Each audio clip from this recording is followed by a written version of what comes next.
Hello friends, फिर से स्वागत करता हूं आपका आपके अपने चैनल सुशांत चेसवाइज में। आज का टॉपिक है हमारा क्लोज पोजीशंस के ऊपर। तो एक बेसिक लेसन रहेगा जिसमें हम क्लोज पोजीशंस को कैसे मास्टर करें, किस तरह से पहचाने कि क्लोज पोजीशन में क्या प्लान होता है, उसके ऊपर ये सीरीज़ रहेगा।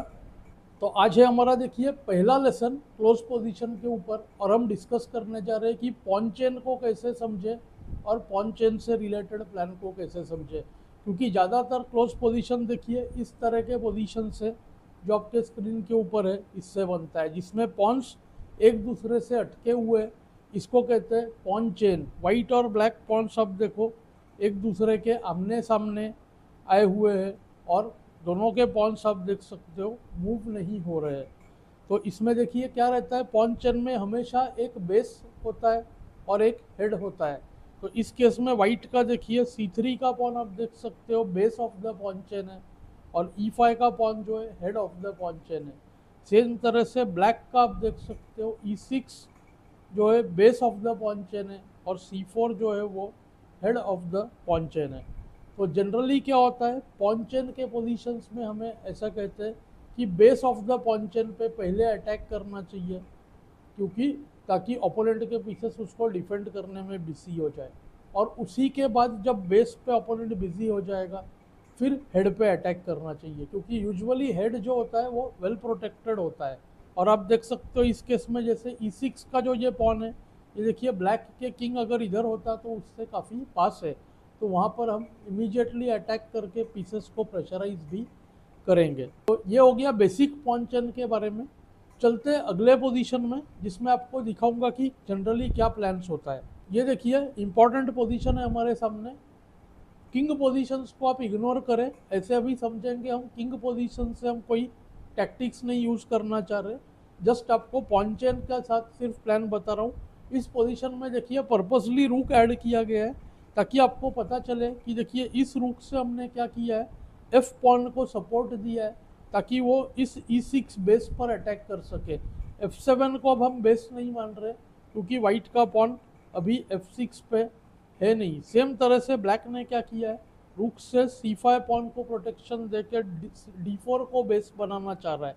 तो हम देखिए बेस को किस तरह से पहचान रहे हैं, जब पॉन पूरी तरह से अटके हुए नहीं हो तो लास्ट पॉन तक जाना नहीं है हमें। जिस पॉन को हम देखिए अटका हुआ है पॉन, यानी कि E5 के सामने E6 से आप देख रहे हो, तो ये हुआ हेड और base of the pawn chain. यानी वाइट का D4 बेस है, वाइट का E5 हेड है, ब्लैक का E6 बेस है, ब्लैक का D5 हेड है। तो इस तरह से, और अब हम क्या कर रहे हैं, दोनों चाहते हैं कि एक दूसरे के बेस पे अटैक करें। तो इस गेम में क्या होगा, इधर pawn takes pawn, pawn takes pawn, rook F6, इस तरह से वाइट पॉन को अटैक करेगा, और अगर रूक से इस तरह बचाना पड़ा तो पोजीशन देखो आप पैसिव हो जाएगा। ये सिर्फ इलस्ट्रेटिव एग्जांपल है आपको समझाने के लिए। इस केस में तो शायद डी टेक C5 भी हो जाए। जनरली क्या करेगा, अपोनेंट भी प्ले को शार्प बनाएगा, सी डी फोर, और वो भी हमारे बेस पर अटैक करेगा। और यूजुअली इस तरह के रूक एंड गेम्स में क्या होता है, म्यूचुअली एक दूसरे के वीक पॉइंट्स पे अटैक किया जाता है, और गेम जो है ड्रॉन हो जाता है। पर इसमें अगर हम बाकी पीस का प्लेसिंग या सेटिंग बदल देंगे तो काफ़ी कैरेक्टरिस्टिक ऑफ द गेम बदल जाएगा। तो इसमें देखिए दो प्लान्स क्या बन रहे हैं वाइट के पास, जैसे मैंने बताया टेक्स टेक्स F6 करना। दूसरा प्लान बन सकता है तुरंत F6 करते हुए देखो आप रुक से एंट्री लेना, क्योंकि मैंने किंग्स थोड़े से अजीब तरह से प्लेस किया है, तो मैं इसमें टैक्टिकल पॉइंट्स में नहीं जा रहा हूँ। अब देखिए वाइट का जनरली क्या प्लान बनेगा, रुक G1 लाके रुक G7 एंट्री कराना इस जगह पे। तो ये जो है वाइट के लिए विनिंग हो सकता है। तो जनरली जो है square on an open file supported by pawn, तो ये जो स्क्वायर है F6 का, इसको हम देखिए आउटपोस्ट मानेंगे। तो आउटपोस्ट का कंसेप्ट जो होता है बहुत इंपॉर्टेंट होता है, यहाँ पर हमारे पीस के लिए ये बहुत ही अच्छा जगह। सेम वे आप देख सकते हो ब्लैक के लिए सी डी फोर के बाद C4 का स्क्वायर जो है ये आउटपोस्ट बन रहा है। तो इलस्ट्रेटिव एग्जाम्पल था। अब हम यही जो कंसेप्ट है इसका इम्प्लीकेशन देखेंगे ओपनिंग में, ये सेंटर बिल्ड करते वक्त कैसे प्ले होता है। तो ओपनिंग से हम कुछ क्लोज्ड सेंटर के पोजीशंस लेते हैं पॉन चेन के, और देखते हैं किस तरह पॉन चेन को हैंडल करना चाहिए, क्या पॉइंट्स ध्यान में रखना चाहिए और स्पेशली क्या नहीं करना चाहिए। चलिए E4, E6, D4, D5, purposely French का एग्जांपल ले रहा हूँ क्योंकि फ्रेंच एडवांस में ये टिपिकल पॉन चेन बनता है, बहुत जल्दी बनता है ओपनिंग में, और काफ़ी एडवांस्ड ओपनिंग है जिसमें क्लोज सेंटर बनता है, कारोकान एडवांस हो जाता है, किंग्स इंडियन ओपनिंग के डिफेंस के मेन लाइन में बन जाता है। तो बहुत सारे ऐसे ओपनिंग्स हैं जिसके मेन लाइन्स में ऐसा बन जाता है। रॉयल लोपेज के मेन लाइन में अक्सर वाइट डिफाई करता है, तब इस तरह का पॉन चेन बन जाता है। तो यहाँ पर देखिए तुरंत हम base of the pawn chain को ब्लैक अटैक करता है C5 से, और यहाँ पर सिर्फ एक ही राइट मूव है, वो है C3। तो आपको बताने के पीछे पर्पस क्या है कि अगर C3 नहीं करे यहाँ पर वाइट, अगर पॉन चेन को ब्रेक होने दे अपना, जैसे कि दो तरीके यहाँ से, एक तो DC5, इसमें दो तरह का नुकसान है, एक तो डेवलपमेंट बढ़ा दिया हमने ब्लैक का, और ऊपर से अपने E5 पॉन को अकेला छोड़ दिया। यानी अब क्या होगा, अगर वाइट डेवलप करता है NC3, ब्लैक तुरंत जो अकेला पॉन बचा है उसको हम देखिए इसी को बेस मान रहे और तुरंत उस पर अटैक कर दिया। तो अब देखिए वो हेड ही बेस बन चुका है। तो पॉन टेक्स, नाइट टेक्स, आप देख सकते हो ब्लैक ऑलरेडी बेटर लग रहा है। किसी तरह E5 पे अब वाइट कंट्रोल करेगा, पर पूरा सेंटर कंट्रोल चला गया तो क्या होगा देखिए NF3, NC6।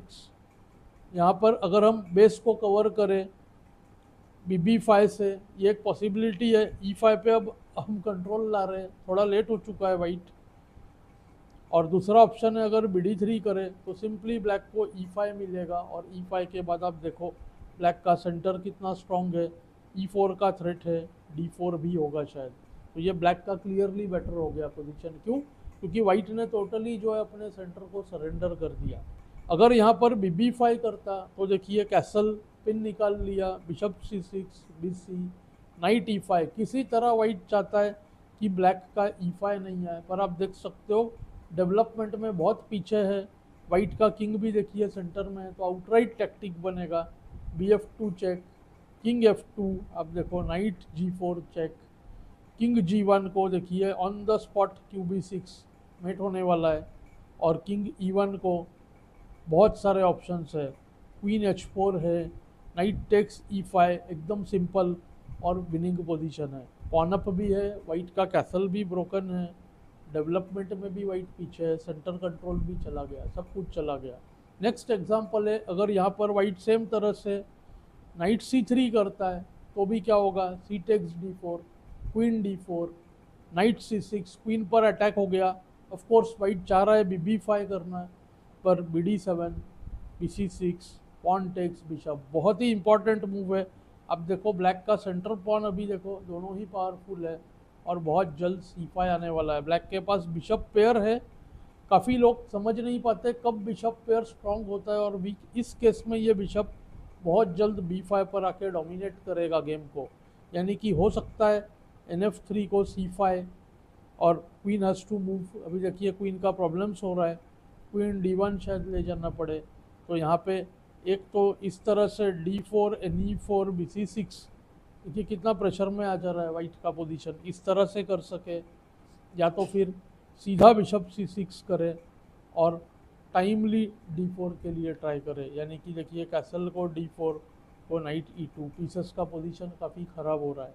तो पॉन चेन में क्या होता है, जो पॉन्स मूव हो गए, देखिए E5 का पॉन मूव हो गया है, तो ये F5 का स्क्वायर बहुत इंपॉर्टेंट पोस्ट बन सकता है ब्लैक नाइट के लिए, इस तरह से या इस तरह से आने के लिए। इसकी चर्चा हम डिटेल में अगले पोजीशंस में करेंगे। फाइनली बचता है वाइट का right move C3। White centre को ओवर प्रोटेक्ट करता है और चाहता है कि ब्लैक को इस D4 को अटैक करते रहे और वाइट बचाते रहेगा। यानी पूरा गेम जो है D4 और E5 के प्रोटेक्शन अटैक सपोर्ट्स पे चलेगा। वाइट के पास क्या एडवांटेज है, स्पेस है, ब्लैक के पास क्या है, थोड़ा सा एक्टिविटी है, यानी कि बहुत ही इंटरेस्टिंग जो है इम्बैलेंस चलेगा। तो यहाँ पर देखिए NC6, NF3 बेस्ट मूव है इस जगह पे। BE3 करने से क्या होता है, यहाँ पर अगर QB6 करें तो थोड़ा सा जो है B2 पर प्रेशर बन रहा है, तो QD2 इस तरह से गेम हो सकता है। पर यहाँ पर CD4 मिस्टेक क्यों? क्योंकि वाइट अब लेगा, देखिए बिशप टेक्स d4। काफ़ी लोग सोचेंगे अरे बिशप दे रहे हैं हम, राइट, पर क्या हो रहा है, बिशप के बदले में ये हमारा बैड बिशप था e3 का, इसको हम सरेंडर करेंगे, और जो ब्लैक का ये c8 का बिशप बचेगा, ये बैड बिशप बचेगा। तो देखिए कैसे होगा गेम, nd4, cd4 या qd4। अब देखो qd4 बहुत स्ट्रांग मूव है, d4 स्क्वायर पे हम क्वीन का पोजीशन को फिक्स कर रहे हैं, ne7 क्वीन पे अटैक चाहता है, nf3, नाइट c6, और अब क्वीन f4। क्वीन के लिए देखिए f4 का स्क्वायर काफ़ी सही है, क्योंकि पीछे c1 बिशप नहीं है, e5 को ओवर प्रोटेक्ट करना है।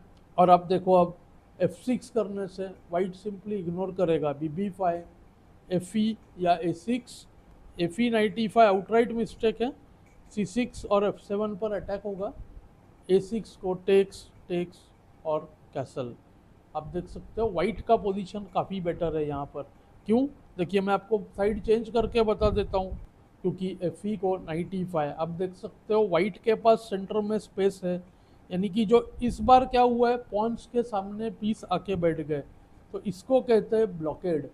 तो क्लोज पोजीशन में ये सबसे इम्पोर्टेंट कंसेप्ट होते हैं ब्लॉकेड का, यानी कि हम अपने जो स्ट्रॉन्ग पॉइंट्स है, तो ओपोनेंट के पॉन के सामने का जो प्लेसिंग है, देखिए इसको हम कहते हैं ब्लॉकेडिंग पॉइंट्स, इसको हम यूज़ करते हैं। तो यहाँ पर देखिए वाइट डेवलपमेंट में भी आगे है, और वाइट का नाइट देखिए बिशप से बेटर है, बिशप पेयर है, पर एक बिशप इस केस में आप देखो काफ़ी ज़्यादा बैड है।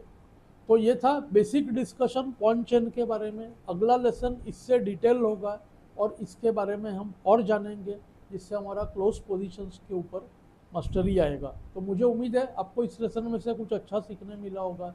मुझे कमेंट्स में ज़रूर बताएं। Thanks for your time.